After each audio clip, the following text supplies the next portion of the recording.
लाल सागर में बढ़ते खतरे के बीच भारत ने अब एक बेहद साफ संकेत दे दिया है। अपने समुद्री हितों और अपनी जहाजों की सुरक्षा के लिए भारत किसी और के भरोसे नहीं रहेगा। भारतीय नौसेना ने हाई रिस्क माने जा रहे लाल सागर और बाब अल मंदेब के इलाके में सीधे मोर्चा संभाल लिया है।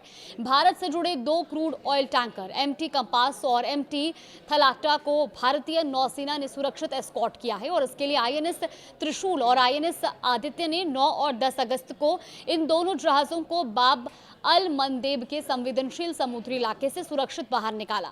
और इस पूरे ऑपरेशन को सिर्फ 2 जहाजों की सुरक्षा के तौर पर नहीं देखा जा रहा, क्योंकि इसके पीछे एक बड़ा संदेश भी छिपा है। भारत अब उस समुद्री इलाके में खुद सक्रिय हो रहा है जहां पिछले कुछ समय से व्यावसायिक जहाज लगातार निशाने पर हैं। और इसकी सबसे बड़ी वजह है यमन के पास एक भारतीय झंडे वाले जहाज पर हुआ हमले के बाद जहाज डूब गया। हालांकि उस पर सवार सभी 14 लोगों को सुरक्षित बचा लिया गया। यानी यमनी सरकार ने इस हमले के लिए हूती विद्रोहियों को जिम्मेदार ठहराया है, जबकि हूतियों ने आधिकारिक तौर पर हमले की जिम्मेदारी ही नहीं ली है। यानी खतरा अब सिर्फ किसी दूसरे देश के जहाज तक सीमित नहीं रहा, बल्कि भारतीय झंडे वाला जहाज भी इसकी चपेट में आ चुका है। और यही वो बिंदु है जहां भारत की रणनीति में बदलाव दिखाई देता है। आखिर बाब अल मंदेब इतना महत्वपूर्ण क्यों है, इसे समझना बेहद जरूरी है। दरअसल बाब अल मंदेब दुनिया के सबसे अहम समुद्री चौक पॉइंट्स में से एक है और ये लाल सागर को अदन की खाड़ी से जोड़ता है। यानी एशिया, यूरोप और पश्चिम एशिया के बीच समुद्री व्यापार के लिए बेहद महत्वपूर्ण रास्ता है। और जब होर्मुज स्ट्रेट के रास्ते पर संकट पैदा हुआ तो लाल सागर का समुद्री रास्ता और भी ज्यादा महत्वपूर्ण हो गया। सऊदी अरब ने तेल की आवाजाही के लिए लाल सागर के रास्ते का विकल्प चुना, क्योंकि ये रास्ता पूर्व और पश्चिम दोनों तरफ से समुद्र से जुड़ा हुआ है। कई तेल टैंकरों ने भी इस रूट को विकल्प के तौर पर इस्तेमाल करना शुरू किया। लेकिन अब समस्या यह है कि जिस रास्ते को वैकल्पिक और अपेक्षाकृत सुरक्षित विकल्प माना जा रहा था, वही रास्ता अब जोखिम में आ गया है, क्योंकि यमन के हूती विद्रोहियों की ओर से जहाजों को निशाना बनाए जाने का खतरा लगातार बना हुआ है। यानी तस्वीर बेहद गंभीर है। एक तरफ होर्मुज स्ट्रेट में संकट तो दूसरी तरफ बाब अल मंदेब में खतरा। दुनिया के 2 महत्वपूर्ण तेल और समुद्री रूट एक साथ अस्थिर होते हैं तो उसका असर सिर्फ समुद्र तक सीमित नहीं रहता। इसका सीधा संबंध ऊर्जा की आवाजाही और वैश्विक व्यापार से भी जुड़ जाता है। वहीं हूती बने समुद्र के लिए एक नया खतरा। जी हाँ, देखिए, यमन के हूती विद्रोही लंबे समय से लाल सागर और आसपास के समुद्री इलाकों में जहाजों को निशाना बनाते रहे और हालिया घटनाक्रम ने भारत के लिए इस खतरे को और गंभीर बना दिया है। भारतीय झंडे वाला एक जहाज हमले के बाद डूब गया और सभी 14 लोगों को सुरक्षित बचा लिया गया। लेकिन जहाज का डूबना अपने आप में एक बड़ा संकेत है। यमनी सरकार ने इस हमले के पीछे हूतियों को जिम्मेदार ठहराया, लेकिन हूती विद्रोहियों ने आधिकारिक तौर पर इसकी जिम्मेदारी नहीं ली है। ऐसे में कुल मिलाकर के अब ये सवाल भी खड़ा हो गया है कि सऊदी अरब के रेड सी पोर्ट्स के खिलाफ ब्लॉकेड का ऐलान भी किया गया था और इसका मतलब साफ है कि लाल सागर का संकट अब सिर्फ 1-2 जहाजों पर हुए हमलों की कहानी नहीं रह गया। ये पूरा समुद्री इलाका रणनीतिक तनाव का केंद्र भी बन चुका है।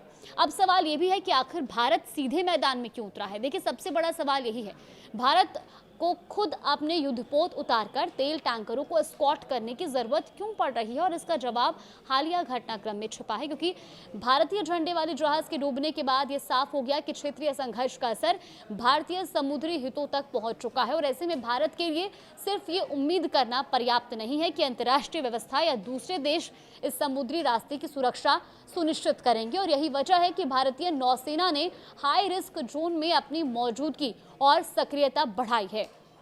एमटी कंपास और एमटी थलाटा की एस्कॉर्टिंग इसी बदली हुई रणनीति का संकेत है। आईएनएस त्रिशूल और आईएनएस आदित्य का बाब अल मंदेब के संवेदनशील इलाके में जाकर इन दोनों क्रूड ऑयल टैंकरों को सुरक्षित बाहर निकालना बताता है कि भारत अपने समुद्री हितों की सुरक्षा को लेकर सीधे ऑपरेशनल भूमिका निभा रहा है। यानी संदेश बिल्कुल साफ है, भारतीय जहाज खतरे में होंगे तो भारतीय नौसेना सिर्फ दूर से निगरानी नहीं करेगी, जरूरत पड़ने पर खुद सुरक्षा कवच बनकर सामने आएगी। और ये सिर्फ समुद्री सुरक्षा का सवाल नहीं है, भारत की ऊर्जा जरूरतों के लिए समुद्री रास्तों की सुरक्षा बेहद महत्वपूर्ण है।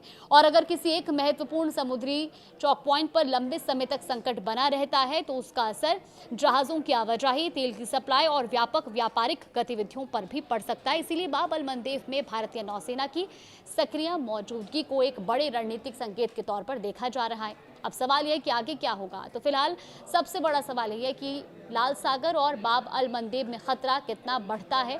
क्या व्यावसायिक जहाज़ों के लिए ये रूट और ज़्यादा जोखिम भरा होगा, और क्या तेल टैंकरों को सुरक्षित निकालने के लिए भारत को आगे भी इसी तरह स्क्वाड ऑपरेशन करने पड़ सकते हैं, और क्या अंतर्राष्ट्रीय स्तर पर इस समुद्री रास्ते की सुरक्षा के लिए कोई प्रभावी व्यवस्था मजबूत होती है। तो इन सवालों के जवाब आने वाले समय में सामने आएंगे। लेकिन एक बात अब साफ है कि लाल सागर का संकट भारत से दूर नहीं है। यमन के पास भारतीय झंडे वाले जहाज पर हमला और उसके बाद भारतीय नौसेना का खुद हाई रिस्क जोन में उतरना, इन दोनों घटनाओं को साथ रखकर देखें तो भारत की प्राथमिकता बिल्कुल स्पष्ट दिखाई देती है। अपनी जहाजों की सुरक्षा, अपनी ऊर्जा सप्लाई की सुरक्षा और उन समुद्री रास्तों की सुरक्षा जिनसे भारत के रणनीतिक और आर्थिक हित जुड़े हैं। इसीलिए एमटी कंपस और एमटी थलाटा के स्क्वाटिंग सिर्फ 2 टैंकरों को एक खतरनाक इलाके से निकालने का ऑपरेशन नहीं है, ये उस बदलते समुद्री माहौल का संकेत है जिसमें भारत अब अपने हितों की सुरक्षा के लिए खुद आगे बढ़कर जिम्मेदारी लेने की तैयारी करता दिखाई दे रहा है। तो कुल मिलाकर के इस पूरी खबर को लेकर के आपका क्या मानना है, मैं कमेंट बॉक्स में अपनी राय जरूर दें।